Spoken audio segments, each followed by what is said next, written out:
Protesta e banorëve të Divjakës ka hyrë në ditën e 9 të saj. Kërkesat e protestuesve, të cilët çdo mbrëmje dalin në shesh, janë që institucioni i Bashkisë së Divjakës të mos shkrihet dhe t'i bashkohet Lushnjës, siç e parashikon projekti i reformës së re territoriale. Argumentat e protestuesve që kundërshtojnë këtë projekt janë të njëjtat e kumtuara në netëve të shkuara të protestës. Bashkia e Divjakës plotëson të gjithë parametrat historik, gjeografik dhe ekonomik për të qëndruar kështu si është, pasi largimi i këtij institucioni është në dëm të tyre. Sipas protestuesve, ata do të humbin kohë për të marrë shërbime dhe zhduket identiteti i tyre si qytet.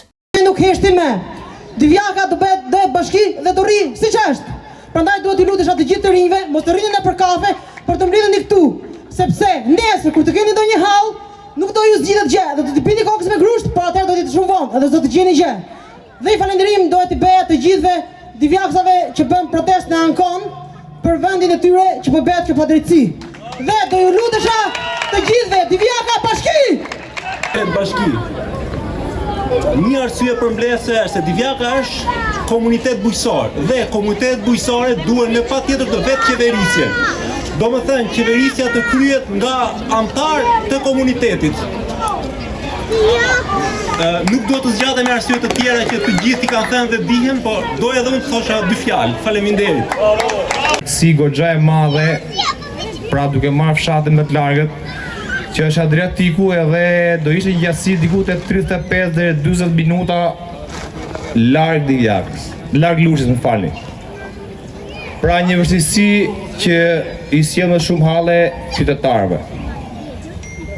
Ndërkohë që në gjithë Republikën e Shqipërisë kjo reformë ka shumë bashki të tjera që janë më afër bashkive që janë çimo të mëdha, dhe më thonë ka pas mundësi shkrirje dhe nuk ka ndodhur kjo gjë. Pra ky është faktori gjeografik, pozicioni gjeografik. Për sa i përket pjesës ekonomike, ne dim shumë mirë që potenciali ka Bashkia Divjak me bujqësinë. Këtë e kemi thënë shumë herë.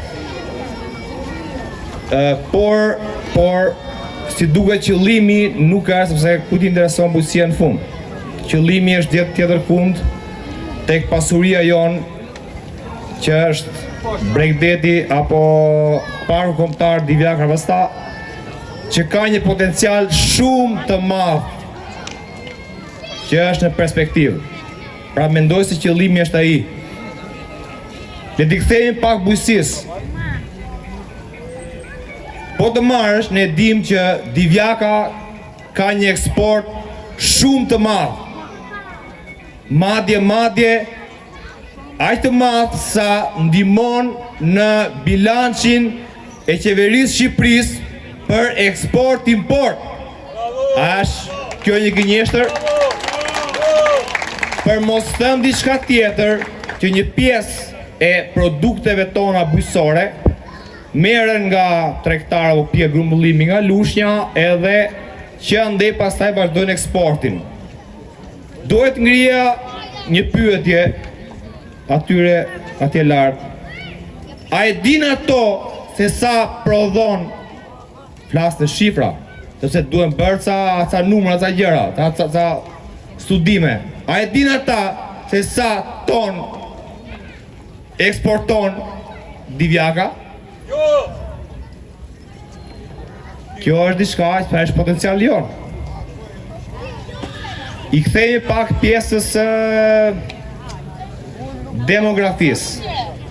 Aty faktikisht preket një diçka tek numri i popullsisë dhe tek largimi në emigrim.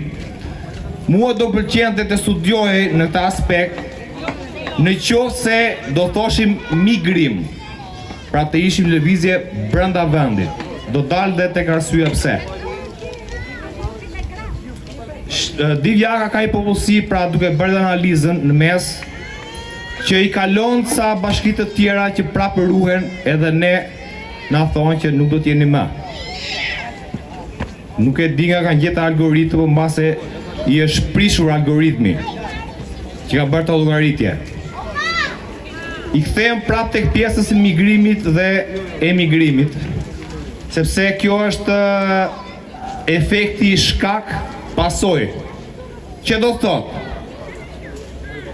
pse ka një këta vlezër, motra, nana dhe ka lënë familjar këtu në Divjak? Pra pse ka një në emigrim jashtë? Ka një nga qefi? Cili nga ta nuk do të kthehet këtu dhe tjetoj pra nënës dhe babës ti, pra fëmijëve të ti? Cili? Ne e dim shumë mirë që emigrantëve i qanë zemrat kthehen këtu, por nuk kanë një të ardhme. Janë larguar për shkak të një shëndetësie, janë shumë ata që janë larguar për të aspekt, sepse nuk e marrë një shërbim këtu, nuk janë sigurt. Dhe marrë ikë rrugëve të botës. Pra, le të themi sigur fajin, kush e ka këtë faj, pra kemi shkak pasojë. Pasojën e dim, pasojë që gjithë njerëzit largohen. Nuk analizohet pasoja, analizo shkakun. Dhe shkaku nuk është ky popull. Shkaku janë ata të lartë që i largojnë rinin këtij vendi. Dhe sot fillojnë të na numërojnë. Protesta u mbyll si çdo mbrëmje me marshimin në rrugët kryesore të qytetit, pa cënuar qarkullimin e lirë të qytetarëve dhe automjeteve. Veç kërkesave të tjera, sot protestuesit kanë dalë me një kërkesë që në zgjedhjet e ardhshme përfaqësohen me Divjakas. Divjaka